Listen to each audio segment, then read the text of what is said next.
nombre es Liliana Ortiz Bastidas, yo soy la creadora de este espacio y como lo prometido es deuda, este es el programa que inicia con el ciclo sobre los efectos que tienen o que tuvieron algunos eventos importantes del siglo XX en la economía. Esto con el fin de tratar de extrapolar y poder visualizar posibles escenarios con respecto a la economía en los siguientes 2 años, teniendo en cuenta, pues básicamente algunos fenómenos, no todos tienen que ver con las mismas situaciones. Y me explico.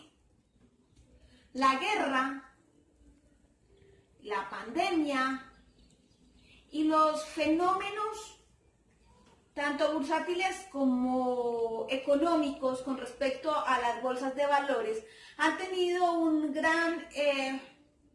gran influencia sobre el comportamiento de la economía.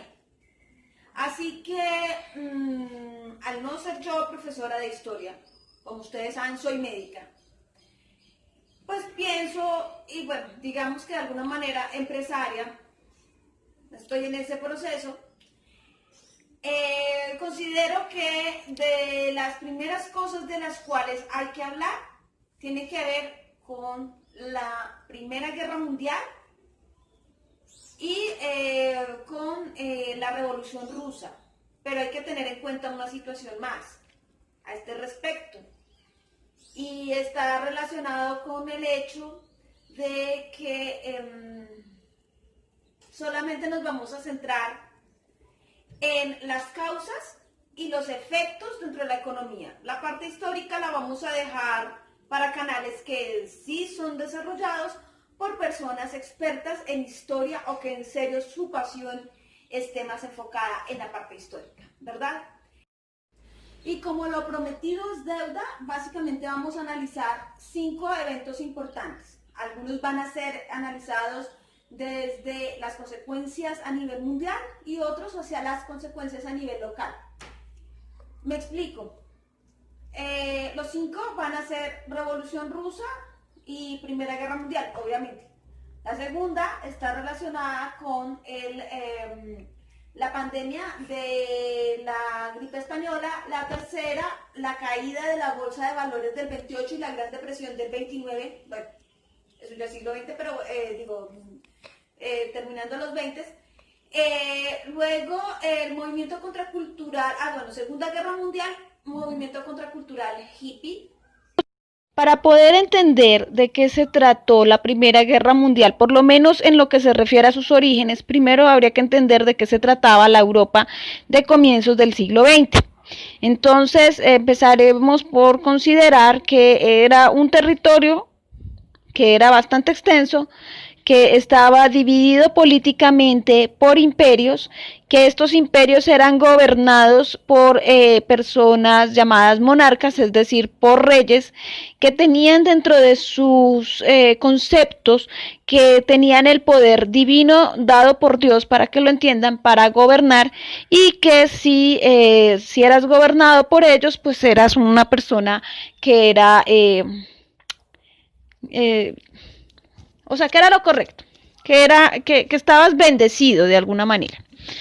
Sin embargo, pues también tenían otras características generales que incluían que eran grandes potencias, por lo menos tenían tecnología, con algunas excepciones, pero que además tenían un interés marcado por expandir sus territorios a través de proteccionismos o de colonias.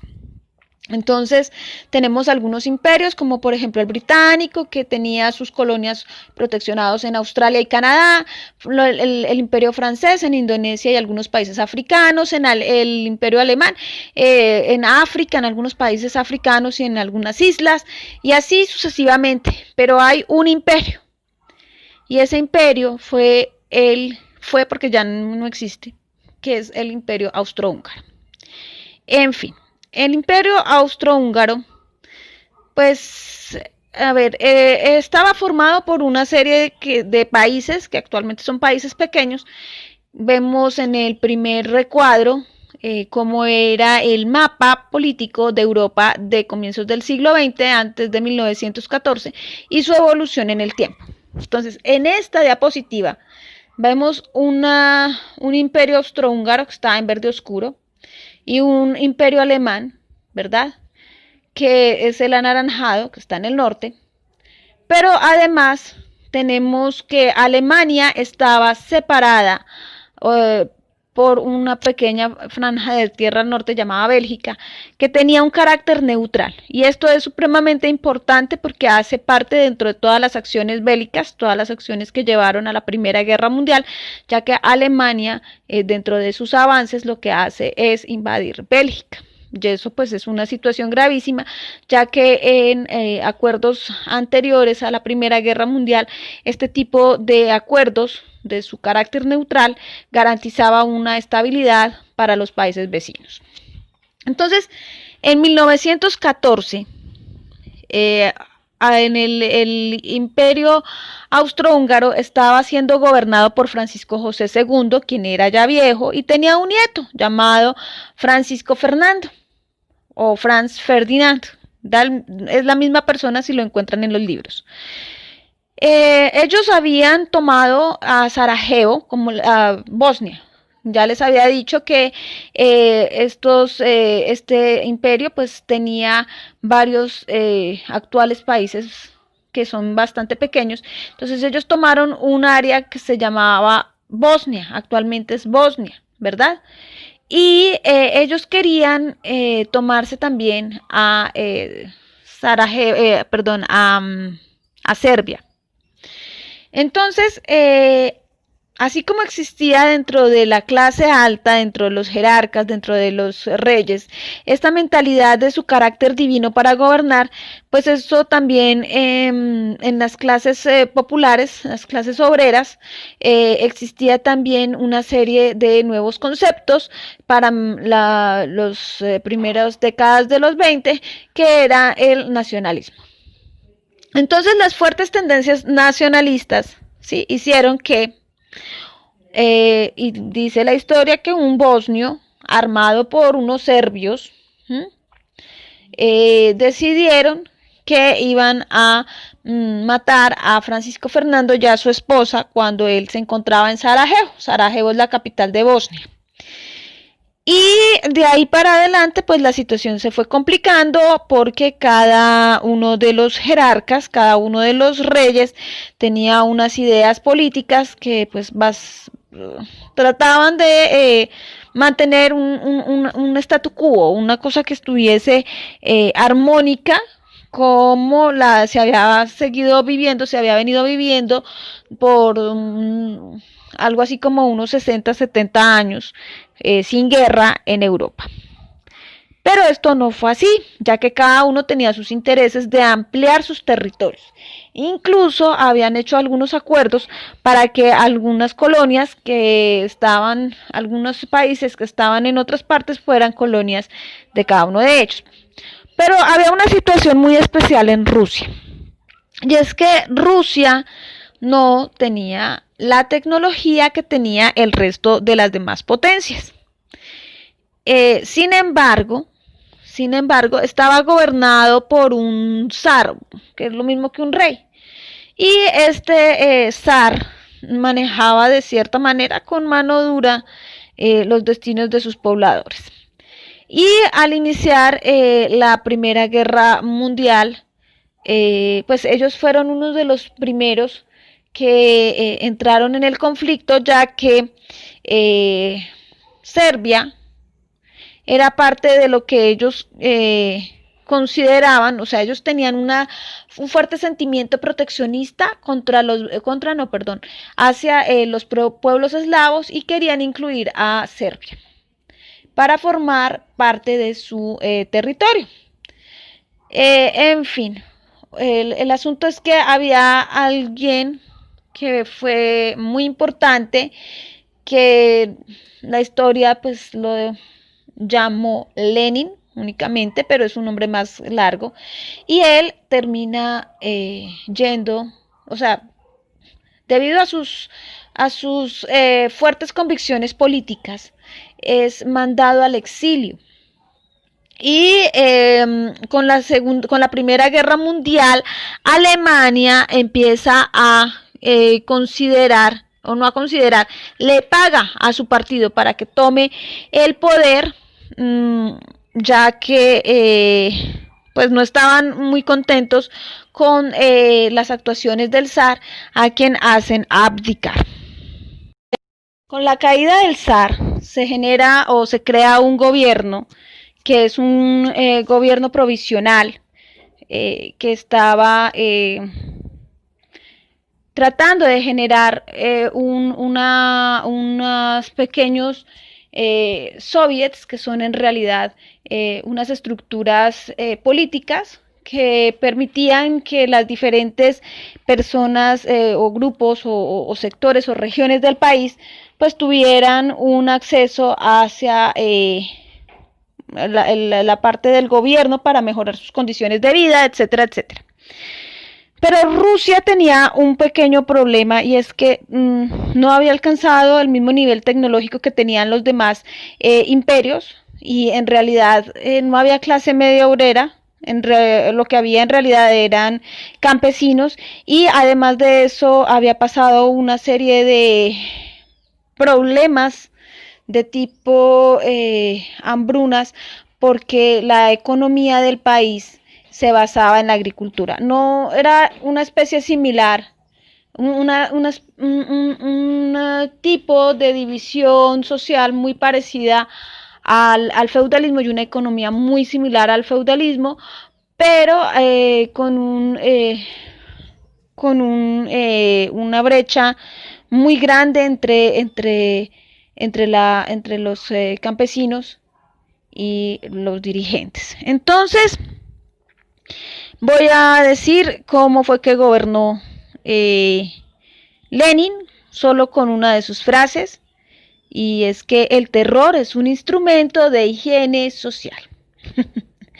Con eso es suficiente para poder imaginarnos la serie de situaciones negativas que ocurrieron durante su gobierno.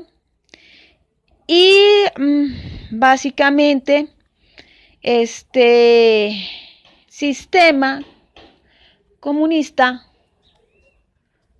pues llegó hasta finales del siglo XX. Como sea, el asunto es que la guerra no deja cosas positivas, y Estados Unidos ingresa ya finalizando la segunda, sí, ya empieza a mandar tropas para apoyar a los países aliados. Al finalizar la guerra, lo que queda es devastación, desolación, pobreza, miserableza, deudas, contaminación. Entonces vamos a empezar porque más de 3 millones de hectáreas de tierra ya no son aptas para la agricultura, porque resulta que hay contaminación química, hay proyectiles tirados, ya hay cadáveres que no se han podido enterrar. Además de eso, hay una disminución de la moral, hay una disminución no me refiero a la moral de cómo me comporto yo, ¿no? Sino de la moral de estar contentos o no estar contentos, porque ya las tropas estaban de todos los países. En serio, al finalizar la guerra todos quedaron fue con una sensación, se entregaban de tranquilidad, de que ya se había acabado, ¿verdad? Y los refugiados que quedaban deseaban regresar a sus tierras, pero ya no lo podían hacer. ¿Por qué? Porque ya esos países o esas tierras o esos pueblos ya no existían. Se crea un organismo que lo que buscaba era evitar una guerra entre las naciones, a la cual se le llamó la Liga de las Naciones. Y entonces allí firman el Tratado de Versalles, y entonces Estados Unidos, el presidente de Estados Unidos empieza a crear algo llamado el derecho de las naciones a la autodeterminación. El presidente era el presidente Wilson, así que comprenderán lo que se viene si todos los países de un mismo imperio que ya no existía, que era el imperio austrohúngaro, pues ya ellos podían delimitarse, ya no iban a pertenecer, se iban a autodeterminar. Los aliados reparten los territorios que tenía Alemania. Italia recupera Alsacia y Lorena del imperio austrohúngaro, y el único imperio sobreviviente que queda es el del Reino Unido. Alemania queda con toda una generación de niños que crecen como humillados, y eso es la base de la Segunda Guerra Mundial. Entonces, pues ya el mensaje está dado: la guerra no es buena, no es conveniente, y lo único que va a dejar son miserablezas, tristezas y tragedias.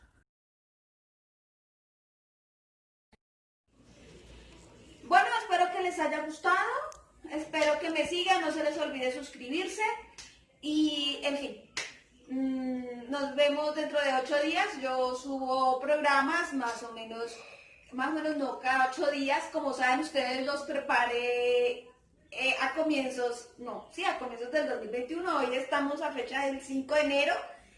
Y no se les olvide también visitarme en el otro canal, que está enfocado hacia la parte de salud, de belleza y bienestar, no solamente la parte light, sino algo enfocado también a la parte científica. Por el momento voy a dejar un poco en stand-by la promoción de los productos de mi marca, aunque ya lo saben, soy una marca registrada, y el proyecto creo que lo voy a empezar a realizar en este semestre, obviamente, pero va a salir como a la luz pública para el siguiente semestre. Y bien, espero que me sigan. Gracias.